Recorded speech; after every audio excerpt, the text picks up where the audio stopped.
Chulhan. Masyarakat lelah, kita bukan ditindas, tapi dipaksa bahagia. Pernah nggak sih kamu merasa capek, padahal tidak kerja berat? Merasa lelah, walau semuanya terlihat baik-baik saja. Bangun pagi dengan kepala penuh to-do list tapi hati kosong.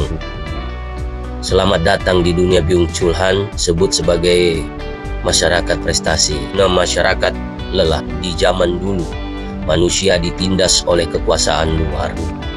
Tapi zaman sekarang, kita ditindas oleh diri sendiri. Karena kita percaya, kalau kamu gagal, itu salahmu sendiri. Siapa itu Byung Chul Han? Filosof Korea, kelahiran Jerman, hidup di tengah dunia kapitalisme modern. Ia menulis buku The Burnout Society. Beda dari Marx yang bicara kapitalisme dan kelas, Han bicara psikologi sosial modern. Dia melihat penderitaan kita tidak lagi fisik, tapi psikologis dan eksistensial. Kita dipaksa, sekarang kita memaksa diri sendiri dulu. Masyarakat ditindas oleh kata harus kerja 12 jam, harus ikut perintah. Sekarang kata-katanya lebih lembut. Be the best version of yourself. Bisa kok, asal usaha terus. Padahal kata Han, inilah bentuk penindasan baru yang tak terlihat. Kita jadi budak, tapi budak dari ambisi kita sendiri. Contoh relatable, pekerja kreatif harus produktif, harus viral, harus update. Pelajar dituntut punya nilai bagus, aktif organisasi, tapi juga harus happy.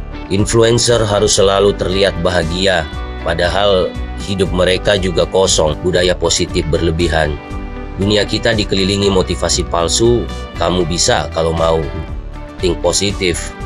Tapi bagaimana kalau kelelahanmu bukan karena kurang semangat, tapi karena terlalu banyak menuntut diri? Han menyebut ini sebagai kekerasan positif. Dunia terlalu banyak motivasi, terlalu sedikit empati. Kenapa kita burnout? Faktor-faktor pemicu burnout menurut Han: multitasking dan digitalisasi. Semua hal dilakukan dalam waktu bersamaan.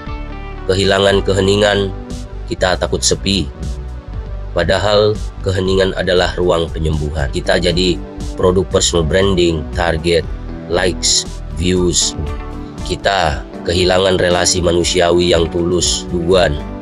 Han berkata, keheningan adalah kekuatan, tapi kita justru takut diam, takut berhenti. Apa solusinya? Nah, Han mengajak kita untuk belajar diam, mengurangi distraksi digital, menghargai relasi yang jujur, bukan sekadar fungsional, tidak selalu berpikir dalam logika target dan capaian refleksi. Bahagia bukan berarti selalu tersenyum. Bahagia adalah bisa merasa cukup dan bisa berhenti. Kalau kamu merasa capek tapi nggak tahu kenapa, bisa jadi kamu bukan lemah.